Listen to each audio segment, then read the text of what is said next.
नमस्कार मु नरेश महांती मुखपात्र ओडिशा जनता कांग्रेस। देखंतु मुख्यमंत्री मोहन माझी दिल्ली जाइछन्ती कौन ना ओडिशा मंत्रिमंडल को एक्सपांशन करेंगे। आगे आपण इस्तीफा दिंतु, आपण इस्तीफा देले बरम भल हम। प्रथम इस्तीफा निजे न दे मंत्रिमंडल एक्सटेंशन करिया को तमर कौन माने निजे तो जो पोस्ट रे बसिच मुख्यमंत्री पोस्ट से गादीटा को माने गणतंत्र को माने जेमती गोटे हत्या कराला ओडिशा राज्य रे से बड़ा अराजकता सृष्टि हेलानी एवं प्रत्येक दिन गाँ गली रास्ता घाट रे हणा कटा मर्डर रेप चल लगे सेठी केतबेले जेतबेले ए कथा घटना घटुची सेतबेले को आपण कोना एसपी अदल बदल करछन्ती। तेणु आगु सोईथिले आपण 2 वर्ष सरकार चलेले 2 वर्ष भितरे गोटे डिसिप्लिन गवर्नमेंट हैला नहीं। एठी बाली खणी पानी पवन जल जमी जंगल सब खाइले आपण जो जिल्ला रे जिबे विधायक माने पूरा अराजकता सृष्टि करछन्ती। बालीघाट रु पैसा ब्लॉक रु परसेंटेज आपणकर पथर खण रु परसेंटेज चिप्स रु परसेंटेज सेठी बजी रु ये परसेंटेज आपणकर गेटी रु परसेंटेज खाउछन्ती। तेणु आपण निजे मु भाबुची गोटे अपारग मुख्यमंत्री आपणकर अनभिज्ञ अपारग आपण अपदार्थ मुख्यमंत्री। तेणु ओडिशा राज्य रे आपण को भूल ले एठी लोक माने निर्वाचित कले केउझरवासी एवं केउझर रे गोटे साधारण गोटे आपणकर जितु मुंडा आपणकर निर्वाचन मंडली रो से लोकर भत्ता टका पाउ नाही। से लोक गवर्नमेंट रो जेते प्रकार स्कीम अछि सेतु से वंचित हेकी आपणकर कोनोसी रेशन ठु आरंभ करिक आपण देखिबे सरकार दउथबा 5-10टा प्रकार स्कीम रु से लोक वंचित थिला एवं परिशेष रे से बैंक रो को गोटे निजर पैसा उठाबे जाई एबला हटहटार शिकार होला। बैंक मध्ये से बला बिहेवियर कला एवं लास्ट को से गोटे कंकाल धरी कला। ए कथा देश रे गोटे सारा पृथ्वी रे निंदा प्रकाश पाइछि एवं ए आजि घटना दिन ठारू ए पर्यंत विभिन्न डोनर एजेंसी नेता विभिन्न ऑर्गेनाइजेशन आसी ताकू डोनेशन दउछन सहायता करछन। कोन पई ए बला आपण निर्वाचन मंडली होछ एवं सेठी आपण तार सुरक्षा जे नै पारु नाही जे निज निर्वाचन मंडल घटना को माने से निजे से जगह को जाई पहुंची पाइलेनी। महाराज मंत्रिमंडल अबाजुक मुख्यमंत्री जाउजो मंत्रिमंडल एक्सटेंशन पाई आपणकर दिल्ली तो गोटे लज्जा नहीं।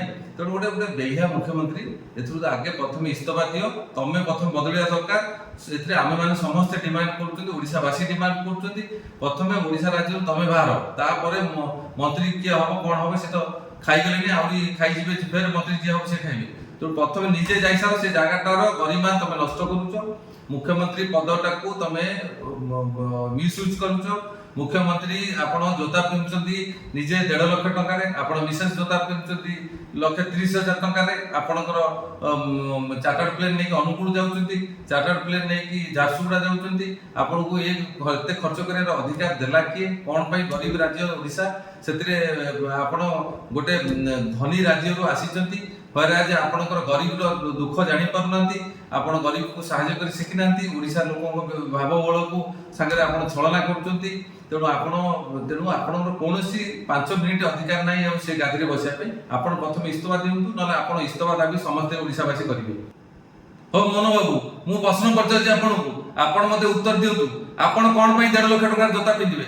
आपण विधायक तिला बळे केते लाख टका जोता पिंदिक आस्तुले आपण 500 टका जोता पिंदिक आस्तुले वर्तमान 1.5 लाख टका जोता किमिति किनले किए पैसा देला कोउठ आसिला काई पिंचती आपणक जिल्ला रे आपणक ओडिसा रे आदिवासी माने आदिवासी मानक नेता आदिवासी मानक मुख्यमंत्री आपण माने आदिवासी भोटर रे आपण जिति कि सेठी मुख्यमंत्री हेचती आपण आदिवासी लोक माने दिनुकु गोटे मुठा चाउल खाइ पाउ नांती 2 थर बोल कि खाइबा पाउ नांती किंतु आपण को मुख्यमंत्री हेचती आपण मुख्यमंत्री से माने करचती किंतु आपण पिंदिबे 1.5 लाख टका जोता आपण मिसेस पिंदिबे 1,30,000 टका जोता। तेणु आपण बर्बरी रो शर्ट पिंदिबे बर्बरी रो जोता पिंदिबे। तेणु आपणकर ये अधिकार देला किए मो आपणकर लोकक मौलिक अधिकार को छिन्न करिके आपण सेतु छिंडई नै आपण सेतुरु खाई ताकरी पैसा रे आपण ऑइस करचंती 3-3टा एठी सरकारी क्वार्टर को दखल करी रखचंती। जे आपण दिल्ली जाई कि चार्टर प्लेन रे बसिकी आपण मंत्रिमंडल कथा चिंता करचंती लज्जा नाही आपणको आपण आदिवासी घरे जन्म होइके आदिवासी लोकन सागरे छलना करचंती ओडिशा लोकन सागरे छलना करचंती। आपण तुरंत इस्तीफा दियंतु নহলে বহুত বড় বিক্ষোভ হব, বহুত বড় আন্দোলন ওড়িশার জন আন্দোলন সৃষ্টি হওয়া যাচ্ছে এবং আগামী দিনের একটা বিরাট রূপ নেব। মোহন বাবু আপনার ওড়িশা রাজ্যের ভারতীয় জনতা পার্টি যেতবে ভোট দিয়ে লোক মানে জনসাধারণ ভোট দিয়ে 4.5 কোটি লোক যেত ভোট দিয়ে আপনার নির্বাচিত করে আপনার দলକୁ আপনার কোণ মুখ্যমন্ত্রী করা হব বলে লোক মানে ভোট দিয়ে ଆପଣ ମୁଖ୍ୟମନ୍ତ୍ରୀ ହେଇଥିଲେ, ତା ବଦଳରେ ଆପଣଙ୍କୁ ମୁଖ୍ୟମନ୍ତ୍ରୀ କରାଗଲା, କିନ୍ତୁ ଆପଣଙ୍କର ଓଡ଼ିଶାର ଗରିବ ଗୁରୁବା ଲୋକଙ୍କ ସାଙ୍ଗରେ ଛଳନା କଲେ, ସେ ପଦର ଗରିମା ନଷ୍ଟ କଲେ। ଆପଣ ମୁଖ୍ୟମନ୍ତ୍ରୀ ଆପଣଙ୍କ ପିଅନ ଆପଣଙ୍କ ଚୌକି ସମ୍ମାନ ଦଉନାହାନ୍ତି, ପିଅନ ମାଗିଲା ବେଳକୁ ପାଣି ମଧ୍ୟ ଆପଣଙ୍କୁ ସଠିକ ସମୟରେ ଆପଣ ପାଉନାହାନ୍ତି। ଆପଣ ଏ ବେସମ୍ମାନ କ'ଣ ପାଇଁ କରାଯାଉଛି? ଏଇଥିପାଇଁ କରାଯାଉଛି ଆପଣ ଆପଣଙ୍କ ଏଇ ଯୋଉ ଆପଣ ଯେହେତୁ ଶିକ୍ଷାଗତ ଯୋଗ୍ୟତା ନାହିଁ, ଆପଣ ପାଖରେ ମୁଖ୍ୟମନ୍ତ୍ରୀ ହବାର ଯୋଉ କାଲିବରେଟି କ୍ୱାଲିଟି ନାହିଁ, ସେଥିପାଇଁ କୌଣସି ଅଫିସରଠୁ ଆରମ୍ଭ କରି ଅମଲାତନ୍ତ୍ରଠୁ ଆରମ୍ଭ କରିକି ନେତା ମାନେ ଓଡ଼ିଶା ଜନସାଧାରଣ ଆପଣ ମାନିବାକୁ ପ୍ରସ୍ତୁତ ନାହିଁ। ତେଣୁ ସେ ଜାଗାରେ ଆପଣ ବସିବାର ଯୋଗ୍ୟତା ନାହିଁ, ତ ଆପଣ ବସିଗଲେ ସିନା ଆପଣ ଲୋକଙ୍କର ନିଜର ବିଜନେସ୍ ସିଣ୍ଡିକେଟକୁ ବଢ଼େଇବାକୁ ଲାଗିଛନ୍ତି, ଆପଣ ନିଜର ପାରିବାରିକ ସମ୍ପତ୍ତି ବଢ଼ାଉଛନ୍ତି, ଘର ବନ୍ଧୁବାନ୍ଧବଙ୍କ ସମ୍ପତ୍ତିକି ବଢ଼ାଉଛନ୍ତି, ଆପଣ ନିଜେ ଐଶାରାମରେ ରହିବେ। ସାଧାରଣ ଗରିବ ଲୋକ ଯୋଉମାନେ ଭୋଟ ଦେଇକି ଜିତେଇଥିଲେ ସେମାନେ ଆଜି ମାନେ ଦାଣ୍ଡରେ ଭିକାରୀ ହେଇକି ବୁଲୁଛନ୍ତି। ଓଡ଼ିଶା ରାଜ୍ୟ ହାହାକାର ପରିସ୍ଥିତିରେ ଗତି କରୁଛି। ଓଡ଼ିଶା ରାଜ୍ୟରେ ସବୁ ଜିନିଷ ଅହୈତୁକ ରେଟ୍ ବଢି ଚାଲିଛି।